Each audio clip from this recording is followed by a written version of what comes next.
Ah là là, l'amour, la Saint-Valentin, les amoureux, les cadeaux, les voyages. Qu'est-ce que c'est magnifique tout ça, n'empêche. Vraiment dommage qu'encore une fois cette année je sois célibataire pour la Saint-Valentin. Pourquoi je suis célibataire? Oh, peut-être parce que je suis juste une grosse merde.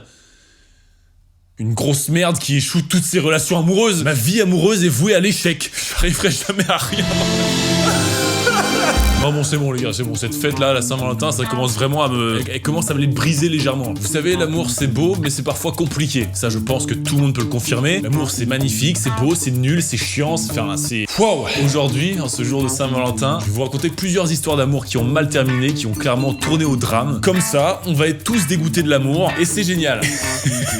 Non bon, je vous préviens, faut s'accrocher un peu, mais globalement n'ayez pas peur, hein, ça se passe bien généralement. Putain, j'ai soif en ce moment là, D'ailleurs, si quelqu'un veut être ma meuf, dites-le moi dans les commentaires. Ouais, non, en fait. Allez, c'est parti, installez-vous. J'espère que vous êtes tous célibataires ce soir dans votre lit, là. Comme ça, on est ensemble. Oh là, actuellement, il y a des couples qui doivent se la mettre, là. Oh, ça doit y aller, là.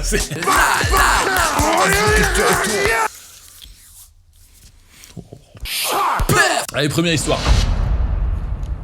Imagine un mec qui fait 4000 km à la voile pour voir sa dulcinée, pour au final se prendre un râteau. Et bah c'est ce qui est arrivé à ce mec. Alors dit comme ça, tu vois, ça paraît magnifique. Tu te dis, le mec c'est un prince charmant, il a fait 4000 km à la voile pour voir la personne qu'il aimait. Franchement, le mec c'est un héros. Mais en vrai, c'est pas vraiment ça. En gros, le gars il va partir de Turquie pour aller demander en mariage une Anglaise qu'il a rencontrée quelques mois plus tôt. Et genre cette Anglaise, il est tombé full amoureux d'elle, tu vois. Il a eu des papillons dans le ventre, le mec il est complètement amoureux d'elle. Sauf que le problème c'est qu'il a pas pu venir tout de suite en Angleterre, ce qui fait qu'il a dû attendre quelques années pour pouvoir venir voir cette femme. Alors tout à l'heure j'ai dit de la merde, j'ai dit quelques mois, c'était quelques années, ok? Ils s'étaient rencontrés il y a genre 2 ou 3 ans. Lui le frérot dans sa tête il s'est dit écoute, je vais pas lâcher l'affaire, quand je pourrai aller voir cette femme, j'irai voir cette femme. Que ce soit dans 5, 10, 15, 20 ans, qu'il pleuve, qu'il neige, qu'il y ait une grosse tempête, peu importe, j'irai retrouver cette femme. Sauf que entre temps, en quelques années, la meuf, eh ben elle a eu le temps de se marier. C'est là que les choses commencent à être compliquées. Dès qu'elle a vu ce mec arriver chez elle après 4000 km à la voile, évidemment la fille, eh ben elle a refusé sa demande en mariage. Sauf que le frérot là, il a un peu mal pris, il fait 4000 km, t'imagines bien que voilà. Du coup ce con là, il va se mettre à forcer, il va se mettre à insister. La fille, elle a beau lui dire non, le mec il continue. Finalement, elle le prend pour un gros psychopathe, ce qui en soi est un peu le cas, et elle va appeler les autorités du coup. Il a été directement arrêté et placé dans un centre de rétention après quand même 7 mois, écoutez bien, 7 mois de voyage intensif à la voile. Miskin. C'est con pour toi mon ref, mais fallait pas forcer non plus. Non mais honnêtement, il est un peu con. Gros, tu fais 4000 km à la voile, essaye de bien faire les choses, ou alors passe-lui un coup de fil avant pour savoir si elle a pas des gosses, un mari, tu vois. Je sais pas, mais mec, c'est... Oh, y a des limites. Tu es Kang ou quoi là? Pourquoi je prends un accent?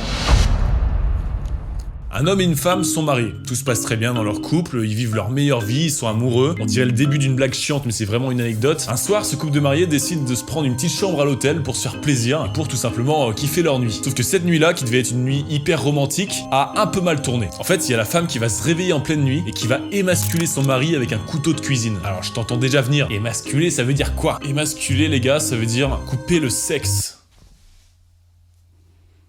Comme ça, c'est précis. C'est bon? La mariée aurait été jalouse de son mari, pour quelle raison, on ne sait pas. C'était une péruvienne, je sais pas si c'est important de le préciser. Mais du coup, pendant que son mari était en train de dormir paisiblement, la meuf, elle a sauté de son lit, elle est partie chercher un couteau de cuisine, elle a découpé le sgeg de son mari, et ensuite elle l'a jeté dans les toilettes, et elle a tiré la chasse d'eau. Oh putain, horrible. Ah, c'est le cauchemar de tous les hommes. Ah putain les gars, imaginez juste 2 secondes, on vous coupe Popol. J'ai vraiment mal en racontant ça là. Attends, je vais vérifier d'ailleurs si elle est toujours là, parce que... Oh putain! Cette meuf complètement tarée a ensuite été arrêtée par la police qui avait été alertée par le personnel de l'hôtel. Le mari, quant à lui, a fini en soins intensifs à l'hôpital et les jours qui ont suivi son hospitalisation ont été très durs, physiquement comme mentalement. Et le frérot, je le comprends. Je sais même pas ce que ça fait de perdre son... Je sais pas, c'est pas possible. Non mais c'est possible ou pas? Apparemment oui. Ok. Poignardé à cause de The Voice. C'est le titre de cette prochaine histoire qui se passe en France. Attention, ah c'est vrai que c'est quand même un peu rare quoi. Les histoires comme ça c'est souvent aux États-Unis ou quoi, et là on est en Seine-et-Marne quoi. Alors en fait voilà, un jour il y a eu The Voice en 2012, et en fait il y a un couple d'humains qui étaient fous amoureux, qui n'étaient pas pour le même gagnant de The Voice. Ils soutenaient chacun un chanteur différent, ils étaient pas du tout corda là-dessus, et au bout d'un moment du coup il y a eu une énorme embrouille qui éclate. Ouais non, Kenji chante mieux que Claudio Capéo. Mais non t'es une merde ou quoi, c'est Claudio Capéo le meilleur. T'es un ouf Kenji, il est trop beau. La tension monte extrêmement, et au bout d'un moment la femme de 35 ans, elle s'empare d'un couteau comme ça là, et là elle va aller poignarder son mari comme ça dans l'épaule. Bon voilà, elle lui met 2 coups de couteau dans l'épaule. Heureusement le frérot, ses jours n'étaient pas en danger. Il a juste pris 2 énormes coups de couteau dans l'épaule. Ça a dû faire très très mal. Et 1 an avant, à Tours, une énorme bagarre aussi dans un couple qui avait eu lieu comme ça. Mais cette fois-ci c'était pour Koh-Lanta. Théoura, il est mieux que Claude. Non, qu'est-ce que tu racontes toi? Pour le coup, c'est vrai que Claude est mieux que Théoura. Claude, je t'aime. Je me rappelle de cet après-midi qu'on avait passé ensemble et qu'on avait bien rigolé ce jour-là ensemble. Courage à toi, plein de bonnes choses. Merci à toi. T'avais été tellement gentil avec moi. Cette prochaine histoire est à la fois dégueulasse mais également très très drôle. Enfin personnellement moi je la trouve drôle, hein. J'ai peut-être un problème mental, mais vous allez voir. C'est l'histoire d'un jeune russe de 21 ans qui a été arrêté en août 2011 pour meurtre et cannibalisme. En gros le gars là il a invité chez lui un homme qu'il a rencontré sur un site de rencontre. Ce mec là il accepte la demande, du coup tu vois il dit bah écoute, tu proposes de passer une soirée chez toi et de manger gratuitement, moi je prends. Sauf que ce qui s'est passé c'est que finalement c'est lui qui va se faire manger. Pourquoi je rigole? Moi je suis con. C'est pas drôle, c'est pas drôle. Le mec arrive tranquillement chez ce jeune russe de 21 ans qui l'a invité. En plein pendant la soirée, ce russe va le poignarder et ensuite il va le manger pendant 1 semaine sous forme de steak, de saucisson et de croquettes. C'est un malade. Bon, qui veut un petit steak haché là? Allez, c'est cadeau, c'est la bonne viande. Bon, évidemment, ce mec a été arrêté et les personnes qui ont mené l'enquête, selon le russe de 21 ans, la seule raison pour laquelle il a fait ça, c'était pour goûter de la viande humaine. Il y a zéro vanne. Le gars voulait goûter de la viande humaine. Alors, est-ce que c'est bon? Est-ce que c'est pas bon? Je sais pas. C'est quand même une histoire très glauque. Si jamais vous avez déjà goûté de la viande humaine, dites-le moi dans les commentaires, les petits potes.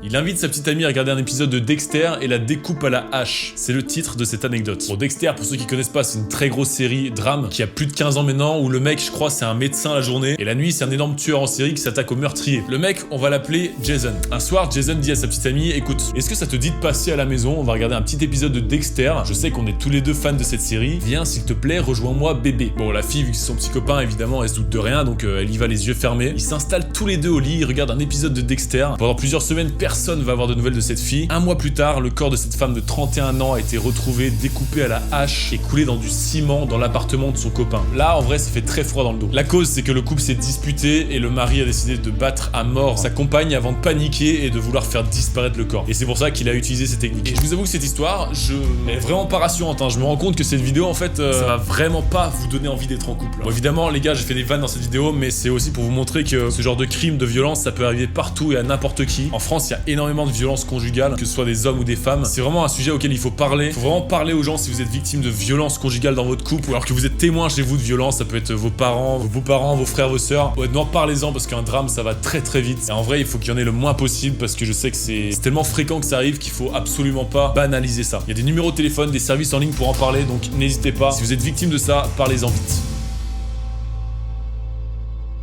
Bon, c'est sur cette note un peu trop sérieuse que je vais vous laisser, les amis. Bon, en tout cas, en vrai, joyeux Saint-Valentin à tous les couples. Soyez heureux, profitez-en, kiffez votre life. Les célibataires, on est ensemble, les refs. Vous inquiétez pas, l'année prochaine, c'est notre tour. N'hésite pas à liker cette vidéo si elle t'a plu, à t'abonner à la chaîne, c'est très important. Et moi, je vous dis à la prochaine, c'était Tim. Ciao, ciao.